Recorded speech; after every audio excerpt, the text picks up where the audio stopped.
And Hal, back here in the U.S., President Biden today touched on what happened in Russia, saying the top priority for the U.S. and for NATO is to establish that they had nothing to do with it. What are your thoughts on the president's message today?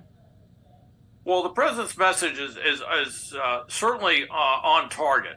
We want to make very clear. You got to remember, Russia is the most heavily armed nuclear power in the world. They've got a lot of missiles, and of course, the fear of a Russia, devolving into civil war with that many nuclear weapons out there is very unnerving. By the way, Prigozhin is a thug.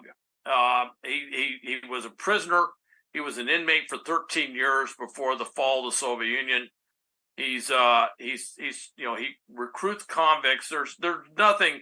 I don't want to create any impression that he is, in any way something other than that. But Putin has always found him very useful in that regard.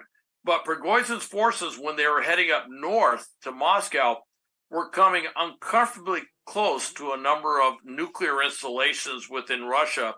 And this has always been a concern that if there was a civil war or some sort of rebellion within Russia, could nuclear weapons fall outside of the normal nuclear chain of control, if you will, under Putin and the national authority within Russia.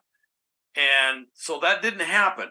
But the concern now is that a Putin who feels threatened, a Putin who feels disempowered, kind of like a wounded animal, can be more dangerous than an animal that's not wounded.